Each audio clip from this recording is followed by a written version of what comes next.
नमस्कार, स्वागत है एक बार फिर।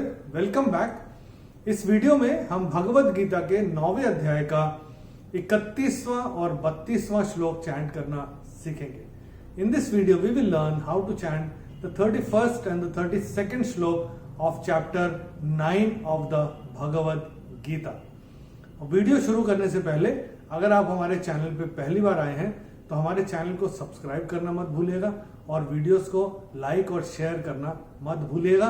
और हाँ, अगर आप पहली बार हमारे चैनल पे आए हैं तो हम आपको विनती करते हैं कि आप हमारे जो पहले अध्याय का जो पहला श्लोक है उस वाले वीडियो से भगवत गीता चैंटिंग ट्यूटोरियल्स को देखना शुरू करेंगे तो आपको काफी सारी हेल्प होगी, क्योंकि हमने काफी विस्तार से वहां पे बताया है कि श्लोक की संरचना, श्लोक का कंस्ट्रक्ट किस तरह से होता है, नियम कौन कौन से लागू होते हैं, क्यों लागू होते हैं, काफी विस्तार से हमने बताया हुआ है। चौथे अध्याय तक एक एक श्लोक हमने बताया और उसके बाद हमने दो दो श्लोक जैसे इस वाले वीडियो में आएंगे, हमने उस तरह से इन वीडियोस को आपके सामने साझा कर रहे हैं।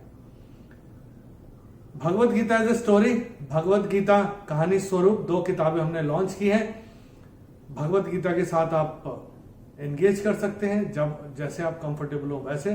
डिजिटल कॉपीज अवेलेबल है। 50% किताबों की बिक्री की जो आय होगी उसको कन्याओं को और जरूरतमंद बच्चों की शिक्षा के अनुदान के रूप में दिया जाएगा। चलिए वीडियो शुरू करते हैं। पहले देखते हैं 31वां श्लोक किस तरह से चैंट करते हैं। The 31st shloka, how it is chanted. Let's have a look. क्षिप्रम भवति धर्मात्मा शश्वच्छान्तिं निगच्छति कौन्तेय प्रतिजानीहि न मे भक्तः प्रणश्यति। पहले देखते हैं इस श्लोक में पहला और तीसरा चरण कहां पे छूटते हैं। मैंने कैसे चैंट किया था? क्षिप्रम भवति धर्मात्मा, पहला चरण यहां पे छूटेगा।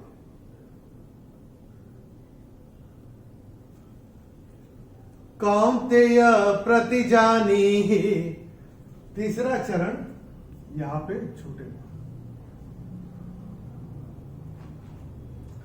अभी देखते हैं इस श्लोक में कौन कौन से नियम लागू होते हैं। The rules that apply on this shloka. Let's have a look. पहले चरण में प के ऊपर अनुस्वार के बाद का अक्षर है भ, और अनुस्वार के बाद जब भ आएगा तो अनुस्वार का उच्चारण होगा म। तो ये हम अपनी किताब में नोट करके रख सकते हैं। दूसरे चरण में त के ऊपर अनुस्वार के बाद का अक्षर है न, और अनुस्वार के बाद जब न आएगा तो अनुस्वार का उच्चारण होगा न।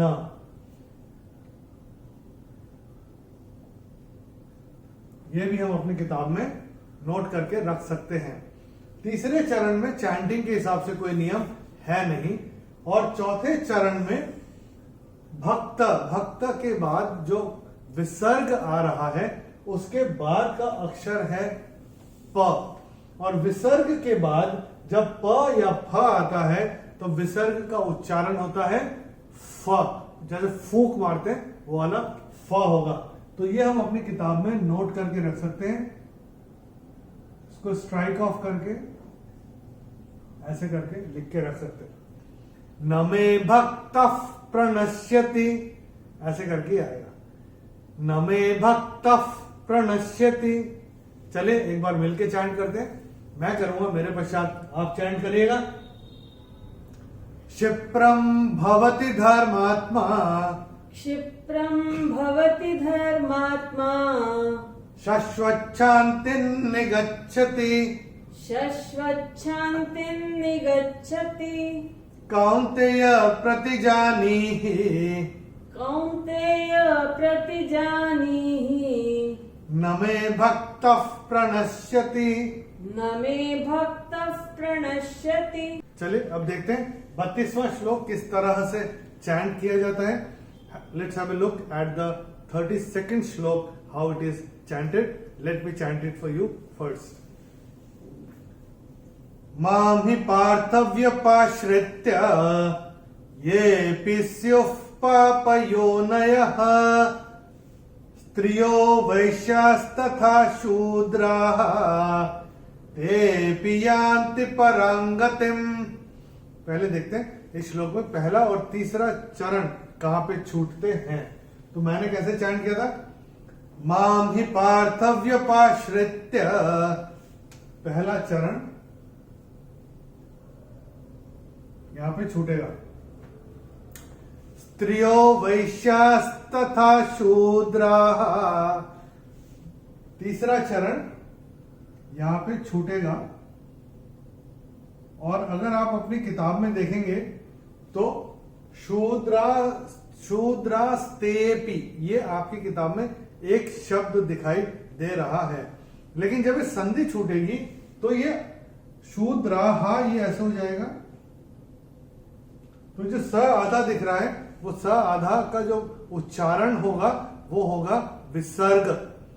तो ये होगा स्त्रियो वैश्यास्तथा शूद्राः, ये ऐसे करके आएगा।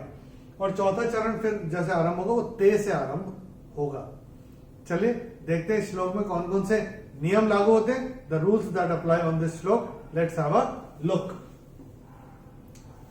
पहले चरण में मां के ऊपर अनुस्वार के बाद का अक्षर है ह, और अनुस्वार के बाद जब ह आएगा तो अनुस्वार का उच्चारण होगा म। ये हम अपनी किताब में नोट करके रख सकते हैं। दूसरे चरण में य के बाद जो एस दिख रहा है उसको अवग्रह कहते हैं, इसमें विलुप्त अ होता है। तो ये को हम थोड़ा सा खींच के बोलेंगे जिससे कि वो विलुप्त अ निकल के आए, सुनाई पड़े।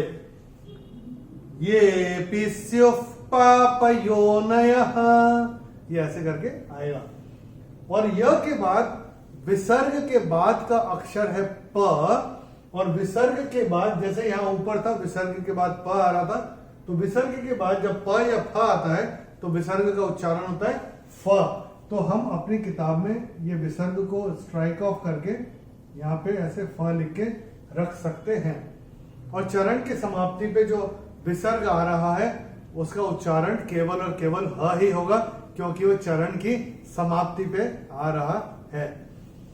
तीसरे चरण में ये जो नियम था, चरण कहां पे छूटेगा और चौथा चरण कहां पे आरंभ होगा, ये हम आपको बता चुके हैं। और चौथे चरण में त के बाद ते के बाद जो अवग्रह दिख रहा है तो ते को थोड़ा सा खींच के बोलेंगे, तेपी ऐसे करके बोलेंगे, तेपि यान्ति परां गतिम्, ये ऐसे करके आएगा।